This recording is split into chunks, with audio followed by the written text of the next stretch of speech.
Hello guys, welcome back to Jungle Forum. Please do not forget to subscribe, like, comment, and share. So today we will talk about the Khazar University International Scholarship for international students to all countries. And yeah, as you know, Khazar is in Azerbaijan, Baku, and it is one of the best universities when it comes to education. And they have a very good ranking, country ranking, and worldwide ranking as well. So without wasting much time, we just have to delve to the application, details. As you see, the program is a merit-based scholarship, and and it is a distinguished program for three slots. You have you have bachelor's, master's, and a doctoral or PhD students.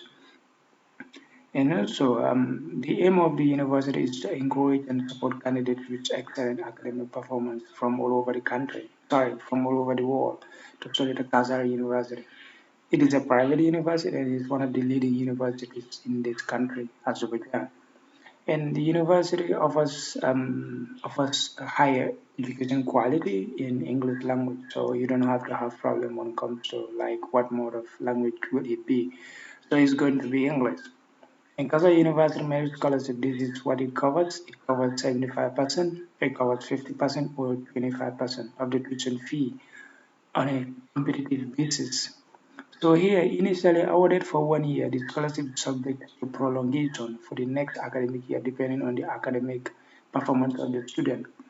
So what it literally means is the scholarship is literally in a probation period or um, a provincial scholarship, something like that.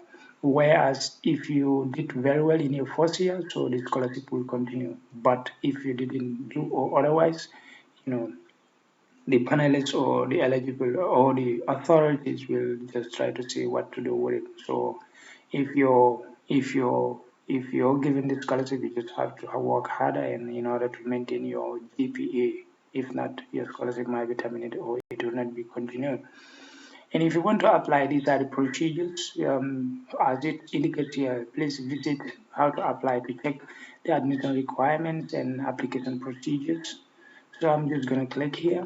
When I click this thing, it will take me to another link where, as you can see, Khazar University offers post-study programs at both undergraduate and graduate levels for international students. So without wasting more time, we just have to click on the final program list. This is the program list. As you see, this is the list of the programs that are available. So I'm just gonna zoom them in as you see.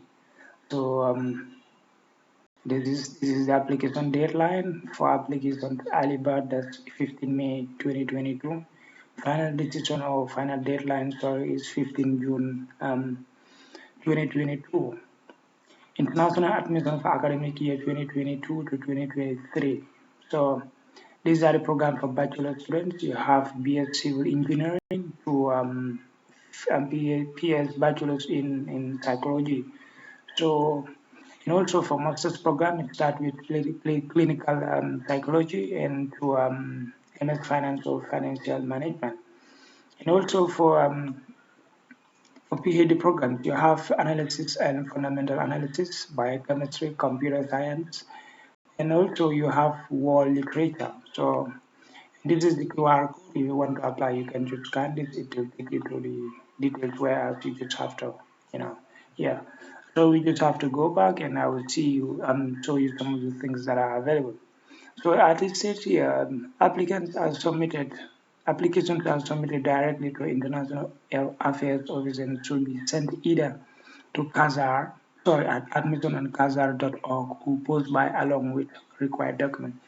So what it means is if you want to send your document, you can send it via email or via mail service. So email and mail courier is different. Perhaps you send it to, let's say, mail like DHL, UPS, all those stuff here.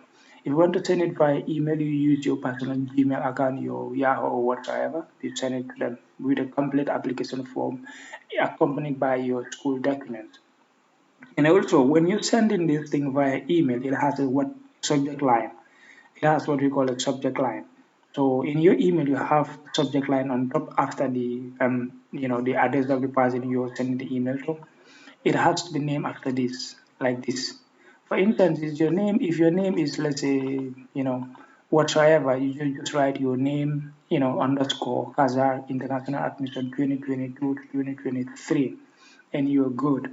Please control the list of requirements for the selected level of study before submitting your application. So these are the application forms. It has three, criteria. That's for bachelor, yeah, that's for master's, and for PhD. So when we click on this, it shows us some materials. So when we click on bachelor's, I think it was open in my, this is for bachelor's. When you click on bachelor's, this is the application form. So I already downloaded the form, and I was able to download it as PDF form. And also, if you want, you can download it as MS Word. That's Microsoft Word document. So when you download as Microsoft Word document, then what you're gonna do is just to just to um just to fill the form, and you're good. So yeah. So here as you can see, this is the these are the programs. These are the programs. Order of preference. If you want to study computer science, you can just click on computer science. And School of Humanities, Education and Social Science. So you can check here. This is the School of Engineering. This is the School of Humanities, Education and Social Science. If you want to study international relations, that's bachelor's in arts, then you can just you know you can just choose one of these one. Just take. If you're using Microsoft Word, as you know, I am using Microsoft. Sorry, I'm using a PDF. PDF document. That's why I am unable to edit them. But there's an application, or there's some software where you can just edit it, or you can use the Microsoft Word to type it as it appears on you. From there, you convert it to PDF, then send it via email. These are your personal data, your name, your marital status, your gender, permanent address. That it means where you're born, in your current address, the temporary resident address. So this is your home telephone. So also you have to include your country code, so or your city code, something like that. If I have a business telephone, let it apply to this one as well. And if I have a fax, you can use it. If you have email, likewise that. And also, it is important to provide some of these things, especially Skype. They use Skype most of the cases for interviews, so take note of that. And your date of birth and your citizenship, please kindly provide. And the date of birth, it has to provide as the way it appears in this format: day, month, and year. So your citizenship, so you have to provide. If you're from Ghana, indicate Ghana. So yeah, international passport number. So you have to indicate your passport number, whatever letter it start with. If it is ZA, then you start with ZA followed by the 6 digits or seven. I don't know, depending on the country you are. And also the passport expiry date, month, and year. Your academic background is very important, including study abroad programs you have attended or currently attending with most recent. So most recent is the most current one. So take note of that. The institution you are attending, the city, the state of the institution or the country, dates attended. If you can provide the month and year, it's not bad. Diplomas, if you have bachelor's or certificate or degrees, please kindly specify. And what field of study did you study? So it's important to provide. These are extracurricular activities. Please, extracurricular activities in the last 3 pages. And you have to list them last 3 years. Sorry, please type below, attach as separate file. So these are the activities you do outside your educational curriculum. So take note of that. That's what it means, extracurricular activities. But it is optional. And also, I advise you to provide, because most of these programs or fellowships they require this thing. It's a prerequisite. So take note of that. Your native language. What language did you speak? Please, you have to categorize them. Let's say language. If you're excellent, indicate excellent here. If you're good, indicate good. If you're poor, write it as well. The same thing applies to the other persons too. And you have what we call a personal statement. So as you can see, this personal statement was compressed. It has already been compressed because I am using a Word document. That's why I advise you to use I am using PDF. So I advise you to use the Word document, because the Word document is more flexible than the PDF. Because the Word document, the more you type or as you type, it expands out until you're done. So take note of that. And here, annual tuition fee for all program is 5,000 United States dollars. The tuition fee does not include accommodation or living expenses. So you see, Khazar reserves the right to challenge tuition fee from year to year. So take note. It doesn't include accommodation. It doesn't include your living expense. So literally, it's a partial scholarship. So whatever added on this, it is going to be your own expense or your family expense. So take note of that. I hope you understand that person very well. Yeah. And also, no, nota bene, that's note, NB, nota bene, yeah, nota bene.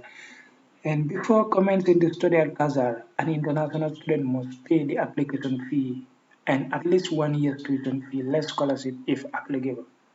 So if you receive 25%, you have to pay something else too. So, and also you have what we call application fee. I think it's $20 and $40 too. I think you have provided here. And the application fee is non-refundable regardless of the outcome of the application. Is either positive or negative on your side. It is non-refundable. Literally, all application fees are non-refundable in over the world, anywhere you go in the world. So take note of that. The paid tuition fee is partially refundable if they accept that if the accepted student who receives the university's offer of admission has changed his or her mind about studying before arrival in Baku or in Azerbaijan. So what it literally means is if you change your mind not to come to this country or prior to coming to this country, so there's an alternative that you might be refunded what you've paid. So literally it's not bad. In this case, the tuition fee will be refunded less 10% of the annual paid fee. So they're gonna divide it for the annual paid fee. The year is 12 months, so they're just gonna divide it by 12 or something like that. They know how to do it. So whatever case arises, you've explained to the detail. Who received Khazar University of Art and Design has changed his or her mind about studying after arriving in Azerbaijan, but before his or her contract with Khazar is signed, the tuition fee will be refunded less 20%. So these universities have what we call contract. So you have to indicate that I am studying at the university, and these are the pros and cons of studying. So you have to accept those terms, then you're good. After arriving in Azerbaijan and having signed a contract with Khazar University, the students' pay tuition fees cannot be refunded back. So if you come here and pay everything, you will not get your money back. So take note of that. Scholarship. Khazar University provides a limited number of merit scholarships. The applicant does not need to apply for a scholarship. If eligible, you will notify the applicant in the offer of admission. If they are 100% satisfied with your application, you might have 75%. So generally, it's an automatic scholarship. It's an admission, but it's an automatic scholarship. So their administration will see to it and give you the scholarship after you've been given an admission. If they satisfy, you might have 75%, 50 or 20% per se. If offered, the scholarship will be reviewed on annual basis. That means yearly. If offered, it will be renewed annual basis by an appointed academic panel at Khazar University and may be extended for the next year of study. So you see, if your academic performance is very good, they will extend it to the academic year, to the next academic year. For instance, if you are a bachelor student studying, let's say, computer science or whatever, or international relations, if your academic first year academic performance is just outstanding, so they're just gonna extend it. The panel of academic panel of at the university will discuss and extend your scholarship too. It goes like that. So yeah. How did you hear about it? So maybe you just have to, let's say, from a friend, from a student. For example, in my case here, if you heard about this thing from my YouTube channel, you can just indicate from YouTube. That's okay. So you're good. Bachelor submission checklist. This is the checklist. The same pattern here it applies to this portion here. That is the master's program. So it's just literally the same. So everything here, these are the things that are required. Medical examination certificate, copy of international passport, and take note. This medical certificate is what we call hepatitis B and C. So take note of that. So yeah, so it's very important. Application, you have to provide full application form, undergraduate degree certificate or diploma, secondary school certificate, academic transcript, statement of purpose, curriculum video or resume. So you have to provide all these things at the checklist. And these are optional. If you have TOEFL or IELTS, you can just provide them. expired scores are not accepted. So take note of that. You cannot submit an expired score. Certificate provided extracurricular activities are optional too, but it's important. It adds values to your application, so can provide it. The same thing that appears to the bachelor program or the application for the bachelor's applicants is the same thing that applies here. It's already, some other stuff here. So as you see here, how did you hear? The same thing applies here. So please check the link, the below to make sure you have all documents along with your application and put it if they are in place. So I advise you to use Microsoft Word. I'll upload this application document or application form in my YouTube channel. Then you can just access it and download it. From there, you use your Microsoft Word to fill it as it appears to you. And therefore, you can just download it and print it out. Or yes, I advise you to download it, print it out. Then there's a portion where as you have to sign an acknowledgement form. So yeah, acknowledgement portion. So you see, all these things, if you provide all of these stuff, these are required, so it's mandatory. You just have to tick them, then you're good. After providing everything along with your documents, you just have to, send the documents here to this email. It has to be scanned in a PDF. So here you have to, like I said before, you have what you call an acknowledgement portion. I understand that application is for admission only for the term indicated. I agree that I am bound by the university's regulation concerning the application deadline and admission requirements. So you have to acknowledge yes, date, and sign. You're good. The same thing applies to the bachelor program here. These are the acknowledgement form. If you choose to use post, it's fine. It's not bad. You can go to these courier services, either DHL or UPS. Then you provide this address. You tell them I want to send an email or a mail, sorry, this provided address, so they will post it here via courier service, so the university will receive it. And when the university receive it, so they will notify you. And this is the most crucial part. This is the timeline. That's going to be 1800 or 6 p.m. Bako time on 15 June. That is the deadline. So yeah. So this was the video I have for you today. Please do not forget to subscribe, like, comment, and share. And whatever suggestion you have with regards to my YouTube channel or my videos, it is highly welcome. Thank you.